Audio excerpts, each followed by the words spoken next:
پڑھن آیات صدیق دے حق وچ ہے، ہر ڈی صدیق دے حق وچ ہاں، ہر رات صدیق دے حق وچ ہے،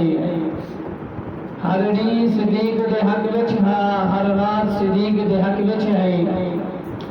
منہ نکتی گال محمد دی، ہر بات صدیق دے حق وچ ہے، چند لوگ مشرک منافقان کائنات صدیق دے حق وچ ہے۔ انتہائی واجب الاحترام میرے دوستو، آج میں آپ حضرات کے سامنے جس شخصیت کا ذکر کرنا چاہتا ہوں اسے خلیفہ رسول کہا جاتا ہے، اسے یار غار کہا جاتا ہے، اسے یار مزار کہا جاتا ہے۔ اگر آپ ڈھونڈنا چاہیں کہ حضرت عمر فاروق رضی اللہ تعالیٰ عنہ کو صحابی کہا جاتا ہے، اگر آپ اس بات کی تصدیق کرنا چاہیں تو آپ حضور نبی کریم صلی اللہ علیہ وآلہ وسلم کے قدموں میں جائیں گے،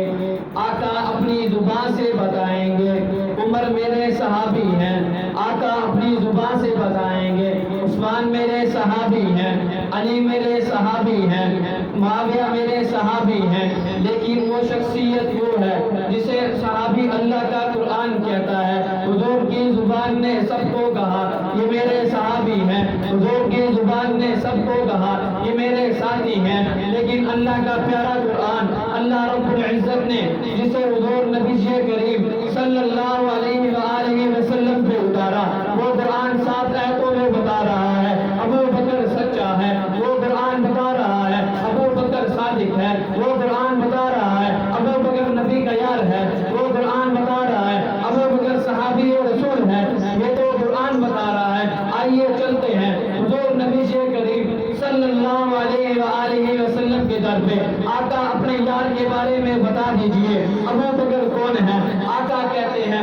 ابو بکر تو وہ شخصیت ہے جو 6 سال کی عمر سے میرے ساتھ چلتا چلا گیا، پھر وہ ایسا چلا ہجرت کا ساتھی بننے کے بعد اگر بچپن کا عالم دیکھتے ہو میں نے نبوت کا دعویٰ کیا 40 سال کے بعد، لیکن ابو بکر تو وہ شخصیت ہے جب میری عمر 8 سال تھی، ابو بکر کی عمر 6 سال تھی، ہم دونوں اس وقت سے ساتھی ہیں۔ میں ہجرت کو گیا ابو بکر کو ساتھ لے گیا، میں تجارت کو گیا ابو بکر کو ساتھ لے گیا، میں سفر کو گیا ابو بکر کو ساتھ لے گیا۔ ابو بکر تو وہ شخصیت ہے جس کی تعریف قرآن کرے، جس کی تعریف محمد مصطفیٰ کرے۔ آئیے تو صحیح نبی کی زبان سے نکلا ارحم امتی بامتی ابو بکر، ابو بکر نرم دل ہے پوری امت میں، لیکن مسئلہ جب نبی کی ذات کا ہے، جب مسئلہ آقا کی ذات کا ہے، جب مسئلہ محمد مصطفیٰ کی ذات کا ہے تو اپنے باپ کا لحاظ نہ کرے، تو اپنے باپ کے چہرے پہ بھی تھپڑ دے مارے۔ آقا نے بلا کے کہا ابو بکر تو نرم دل ہے، پھر اپنے باپ کے چہرے پہ تھپڑ کیوں مارا؟ ابو بکر پکار اٹھے، ابو بکر پکار اٹھے یا رسول اللہ، اس وقت میرے پاس تلوار موجود نہیں تھی ورنہ میں اپنے باپ کی گردن قلم کر دیتا۔ میرے انتہائی واجب الاحترام، 3 دن بے ہوش رہنے کے بعد جب حضرت ابو بکر صدیق سے سوال کیا جائے ابو بکر دوائی تو کھا لو، ابو بکر دودھ تو پی لو، ابو بکر کی زبان سے نکلے جب تک یہ آنکھیں حضور کا دیدار نہیں کر لیتی، جب تک یہ آنکھیں حضور کو دیکھ نہیں لیتی تب تک ابو بکر دودھ نہیں پی سکتا، تب تک ابو بکر دوائی نہیں کھا سکتا۔ ابو بکر آپ ایسے دیوانے کیوں ہیں؟ فرمایا میں نے محمد مصطفیٰ کو دیکھا، دل اسے دے بیٹھا، عمر تشریف لائے، معجزہ دیکھا، ایمان لائے،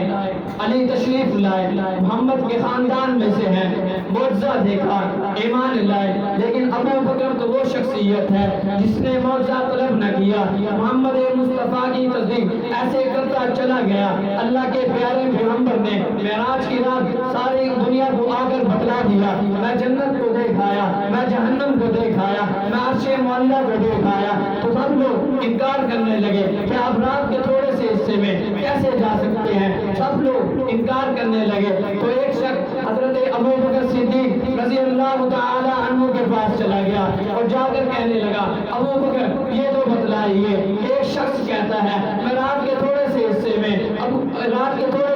میں آسمان کی سیر کر کے آیا ہوں، جنت کو دیکھ کر آیا ہوں، جہنم کو دیکھ کر آیا ہوں، عرش